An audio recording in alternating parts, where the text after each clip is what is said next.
Quarta-feira, dia 11 de março de 2026. Sejam todos muito bem-vindos, meus amigos, a mais um vídeo do canal Terra Brasilis News. Temos muitas coisas para conversar. Como sempre, a notícia não para, são muitas, e eu nem posso tratar de assuntos lá de fora, porque só aqui dentro a panela de pressão está que está. Já já vai explodir, porque é uma notícia atrás da outra. Mas eu quero começar com as manchetes que saíram há cerca de 15 minutos. Eu estou gravando esse vídeo exatamente às 15 horas e 40 minutos. E as notícias dizem o seguinte: Dias Toffoli será o relator do pedido para a abertura de CPI no caso Master. É isso mesmo. Dias Toffoli será o relator para pedido de abertura da CPI do Banco Master. É incrível, né? Para começo de conversa, se é que houve realmente sorteio, Dias Toffoli nem poderia aparecer como um possível sorteado. Mas esse pedido foi feito pelo deputado federal Rodrigo Hollenberg, que é do PSD, melhor dizendo, PSB, né? E que foi ao Supremo fazer esse pedido para que o Supremo obrigue a Câmara dos Deputados a abrir a CPI sobre o caso Master. O parlamentar conseguiu assinaturas suficientes, que é de 1/3 dos parlamentares, para abrir essa CPI, mas o presidente da casa, Hugo Mota, não tomou nenhuma decisão até agora. E nós sabemos por quê. Se ele, esteve lá tomando uísque, Macallan, junto com Vorcaro, lá em Londres, como que ele pode querer abrir, como que o Hugo Mota pode querer abrir uma CPI do Banco Master? É porque ele vai aparecer, possivelmente. Então, o deputado foi lá e pediu, então, ao Supremo: olha, façam força aí para que essa CPI seja aberta. E a relatoria caiu no colo do Dias Toffoli. Dá para imaginar que essa CPI vá sair? E se sair, tudo que rolar por lá, a decisão será autorizada ou não pelo relator, que é o Dias Toffoli. Quero quebrar o sigilo bancário do fulano de tal. Dias Toffoli vai falar não. Quero investigar as contas aí do fulano e ciclano e beltrano. Não. É o que a gente imagina que vai acontecer. Vamos aguardar para ver no que vai dar, se ele realmente vai obrigar o Hugo Mota a abrir ou não essa CPI, na Câmara dos Deputados. Agora, existe aí uma outra situação sendo discutida, onde os noticiários dizem que existe uma ala dentro do STF que vê reequilíbrio de forças com o Master e automaticamente o enfraquecimento de Alexandre de Moraes. Colocaram numa balança, tentando amenizar, passar o pano, esconder falcatruas do Banco Master, mas em compensação estão fritando Alexandre de Moraes. Ele por si só, junto de sua esposa, já deram motivos para serem colocados para a rua, fora, no mínimo, sem falar de prisão. E o Supremo enxergou aí um caminho de solução, porque alguns ministros estão vendo a formação, digamos assim, de um bloco para se contrapor a um grupo que costuma ditar o ritmo de articulações dentro do Supremo Tribunal Federal, que são 2 ministros, o próprio Alexandre de Moraes e o Gilmar Mendes. Esses 2 sempre colocam a mão para atrapalhar alguma coisa, principalmente Gilmar Mendes. Então tem uma ala lá dentro que está vendo a possibilidade de fritar de vez Alexandre de Moraes,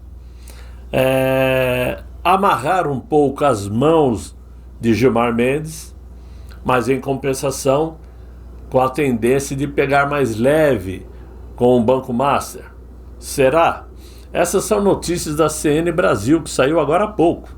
Não dá para acreditar que seja realmente isto e também não dá para duvidar, porque uma coisa é certa. É muito difícil, pelo menos o panorama que se apresenta hoje é esse. É muito difícil o Supremo Tribunal Federal continuar com essa bancada que tem hoje. Algum desses dois ministros, Moraes ou Toffoli, serão expurgados da Suprema Corte. É o que eu acho, né? Vamos ver até onde eu acerto. Agora, vamos falar de um assunto mais importante, porque diante uma enxurrada, digamos assim, de notícias sobre esse caso Master, que a paciência também, né? Chega uma hora que eu não aguento mais ouvir a palavra Master, mas mesmo nessa confusão toda, eis que surge uma notícia muito importante. Surgiu, né? Que, a meu ver, foi muito pouco explorada até agora. Eu não sei se é porque o Banco Master toma mais a atenção ou se é porque a própria imprensa está querendo fingir que não viu. Mas trata-se daquela autorização que foi dada pelo ex-xerifão da República, o Moraes, para que Jair Messias Bolsonaro receba a visita de Darren Bitter, né? Que é assessor do presidente Donald Trump. Ele é um funcionário do Departamento de Estado americano, portanto é um assessor direto, não só de Marco Rubio, como de Donald Trump. Darren Bitter vai visitar Jair Bolsonaro. Ele que é assessor sênior, né, para a política em relação ao Brasil, específico para tratar de Brasil. E esta visita está marcada para o próximo dia 18 de março, entre 8 e 10 horas da manhã. Muito bem, a notícia é essa.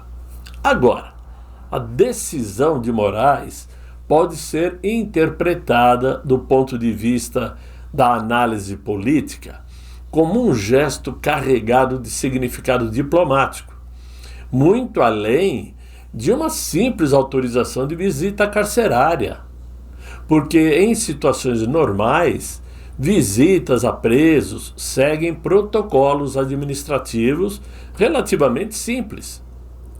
No entanto, quando o visitante é um representante ligado a um governo como o dos Estados Unidos, quando o visitante é estrangeiro, né, o ato passa automaticamente para o campo da geopolítica e da diplomacia informal.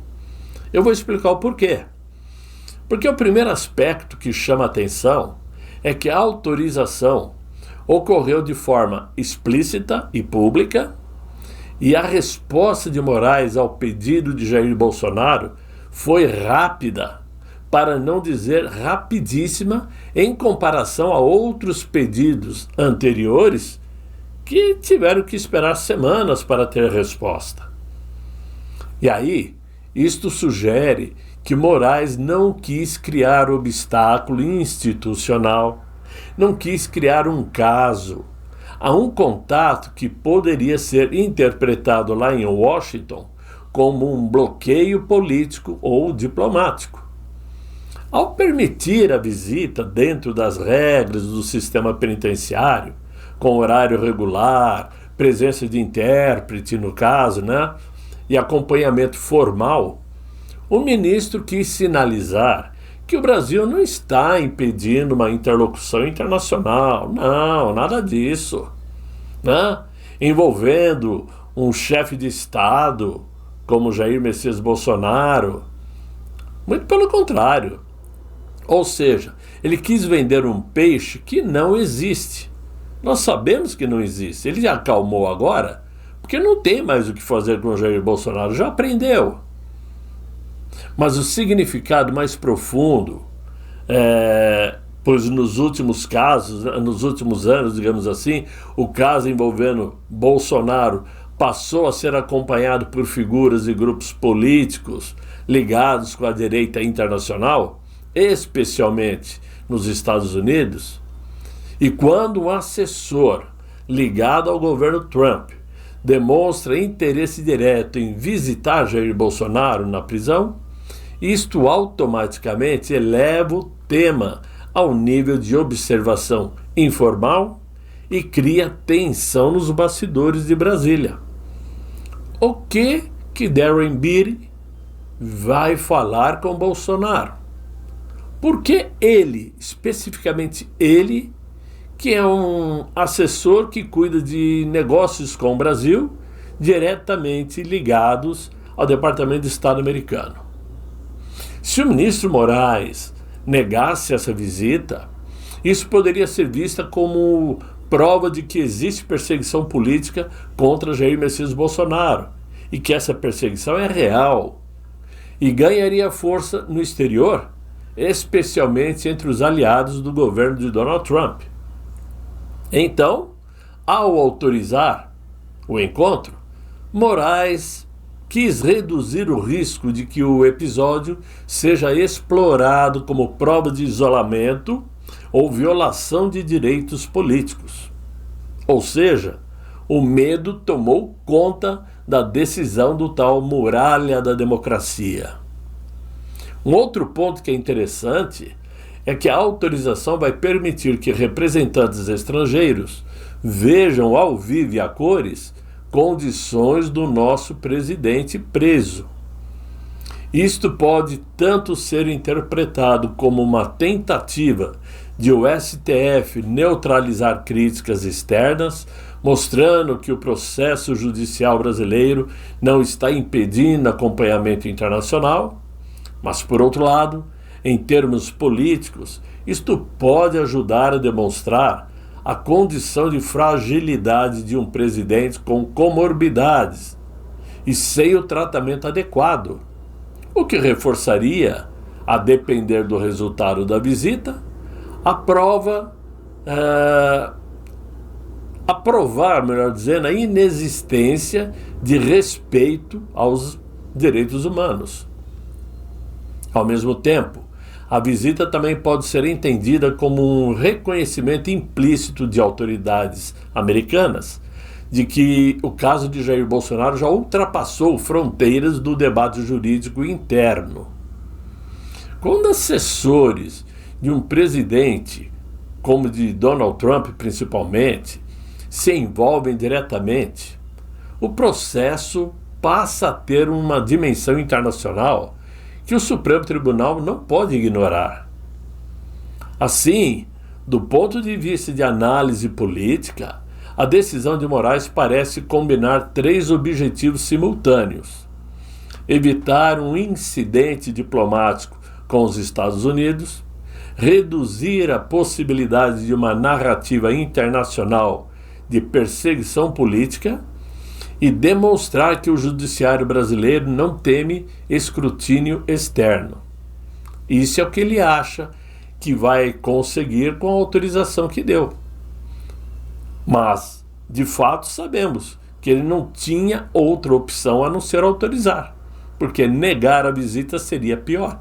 Seria a confissão de que ele não respeita a liberdade nem do presidiário, né? Temos que usar esse termo, nem como também de um assessor querendo visitá-lo. Em outras palavras, a autorização funciona como um sinal político de equilíbrio, digamos assim, institucional, diante de um contexto em que a política interna brasileira já começa a cruzar o caminho de interesses e observação direta da política norte-americana. Já está começando a atrapalhar. Isso é relevante porque os Estados Unidos, historicamente, acompanham com muita atenção situações envolvendo líderes políticos presos em outros países, especialmente quando existe debate sobre perseguição política ou disputas internacionais. Nos Estados Unidos, especialmente entre os círculos conservadores, Jair Bolsonaro é frequentemente visto como um aliado ideológico, e essa percepção cresceu muito depois dos trabalhos de bastidores feitos pelo Eduardo Bolsonaro, com a ajuda, sim, de Paulo Figueiredo.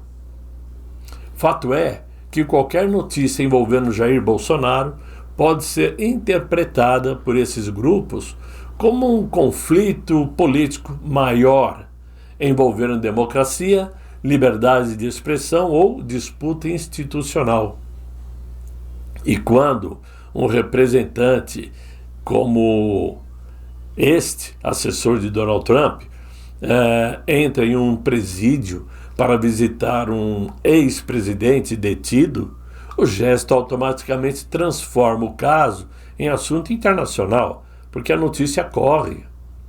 Pode não parecer para nós, porque muito poucas pessoas acompanham o noticiário lá fora.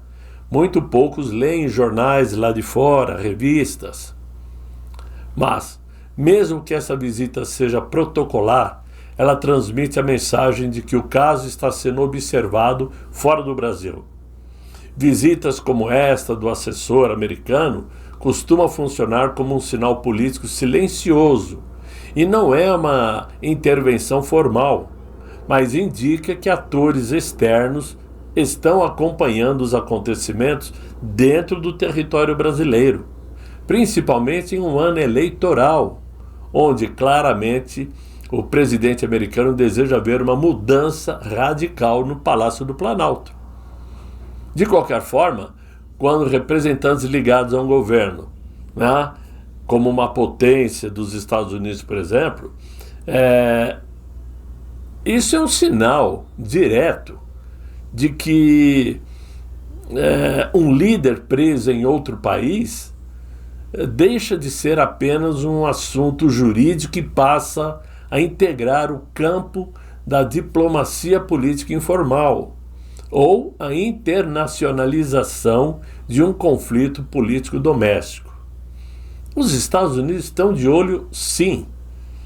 Não pensemos nós que eles esqueceram, que eles livraram a cara, tiraram a Magnitsky de Moraes, porque não tem motivos para isso. Não. Tem um jogo maior por detrás disso. Existem interesses maiores por trás disso. E alguma coisa nós vamos começar a enxergar logo, logo. Agora, enquanto isto, aí mudando de assunto, o presidente nacional do Partido Liberal, Valdemar Costa Neto, esteve ontem lá nos Estados Unidos para conversar com Eduardo Bolsonaro. E segundo o site Metrópolis, ele quis falar com o Eduardo sobre o palanque eleitoral em São Paulo, sobretudo com relação aos nomes que disputarão o Senado pelo Estado. Pelo acerto que já foi feito entre Valdemar Costa Neto e o governador Tarcísio de Freitas, uma das vagas ao Senado Federal caberá a Tarcísio de Freitas e a outra vaga será do Partido Liberal. Claro que terá o dedo de Jair Bolsonaro, indicando quem ele quer que seja o senador. E existe uma preferência para o nome do coronel Melo Araújo. Muitos estão pedindo que esse seja o nome para concorrer ao Senado.